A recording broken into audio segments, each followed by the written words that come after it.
مال و دولت مطلب جو آدمی غریب جس کو کہتے ہیں خلاص مفلس کون ہے؟ صحابہ کیا جواب دیتے ہیں جو میں اور آپ دیں گے؟ اللہ کے رسول صلی اللہ علیہ وسلم وہ آدمی جس کے پاس دینار و درہم نہ ہو، مال و دولت نہ ہو، وہی غریب ہے۔ تو کہا نہیں، میری امت کا مفلس وہ نہیں ہے جس کے پاس دینار و درہم نہ ہو، میری امت کا مفلس وہ شخص ہوگا جو اللہ کے حق پورے ادا کر کے آئیں گا دنیا میں۔ نماز مطلب توحید پہ تو تھا بالکل ہی اول، نماز روزہ زکوٰۃ سب کچھ کر کے آیا اور اللہ کے حق کے اعتبار سے کمپلیٹ ہوگا یہ۔ لیکن اللہ تعالیٰ اپنے حق کا فیصلہ کرنے کے بعد جب بندوں کے حق کی طرف آئیں گا تو لوگوں میں سے جن کا حساب نہیں ہوا جو کھڑے تھے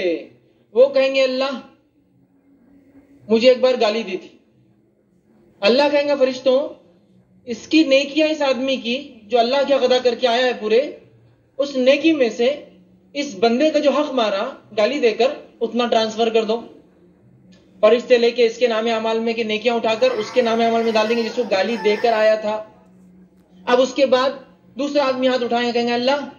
میرے ساتھ برا سلوک کیا تھا، مجھے تکلیف پہنچائی تھی، مجھے ایذا دی تھی، اور مختلف قسم کی باتیں مختلف لوگ کہیں گے۔ نتیجتاً حدیث میں آتا ہے فرشتے آ کر کہیں گے اللہ اس بندے کی ساری نیکیاں ختم ہو گئی، بانٹتے گئے ہم بندوں کے حق جو اس نے مار کے آیا تھا، اب نیکی نہیں بچی، اب کیا کرنا چاہیے؟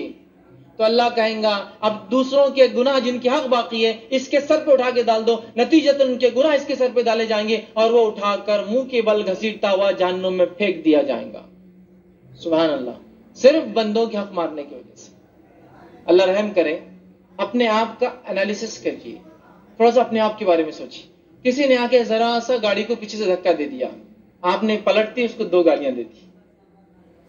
اور خواب و خیال میں سوچا بھی نہیں کہ گالی دی میں نے، اس کے بعد یہ بات چیت آگے کی شروع ہوگی۔ روز قیامت یہ بہت بھاری پڑ سکتی ہے، بہت بھاری، سمجھ رہے ہیں؟ کیونکہ جب انسان سماج میں رہیں گا تو گاڑیاں لگیں گی ایک دوسرے سے، ہوں گا ہی، لیکن گالی کے بدلے اگر آپ یہ کریں کہ اے اللہ کے بندے اللہ تجھ پہ رحم کرے، کیسی گاڑی چلا رہا ہے، تو دعا بھی ہوئی، دعا بھی ہوئی نا، اللہ تیری مغفرت کرے، کیا کر رہا ہے یار آ کر میری گاڑی کو ٹچ کر دے رہا ہے، دعا بھی ہوئی، آپ نے بتایا بھی کہ غلطی ہو رہی ہے اس سے، لیکن ہم گالی دیتے ہیں، سوچا بھی نہیں۔ اور اگر وہ گالی اس کا حق نہیں ہوگا کہ اس کو دیا جائے، اور جو کہ یقیناً نہیں ہے، گاڑی کی گاڑی لگنے سے روز قیامت کا جواب دینا ہے۔ آپ بات سمجھ رہے ہیں؟ یہ معمولی نہیں۔ کسی سے قرض لیا تھا جو کہ ہم نے تو طے کر لیا کہ کبھی واپس کرنا ہی نہیں، ہم لیتے اس نیت سے، تو وہ قرض دار بھی کھڑا ہوگا وہاں مجمع میں اور کہیں گے اللہ اتنا قرض باقی ہے، جو کہ اللہ رحم کرے میں تو بھول بھی چکا، دنیا میں کتنوں سے لیا ہوں، ان سے 100 200 اب کل دیتا ہوں نا، 1000 2000 کل دیتا ہوں، لاکھ 2 لاکھ، اور آدمی کی حیثیت کے اعتبار سے ملینز اور بلینز میں کر چکا ہوں فراڈ اب تک۔ یہ سارے لوگ کھڑے ہوں گے وہاں اور کہیں گے اللہ میرا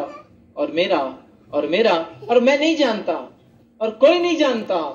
کہ ہر روپے کے بدلے وہ کتنے نیکیاں لے جائیں گا، لیکن یہ بات میں دعوے سے کہہ سکتا ہوں سارے دنیا کا مال و دولت بھی جمع ہو جائے تو ایک نیکی خریدی نہیں جا سکتی، یہ بات میں کہہ سکتا ہوں دعوے سے۔ سارے دنیا کا مال و دولت بھی جمع ہو تو ایک نیکی نہیں خرید جا سکتی، یاد رکھیے،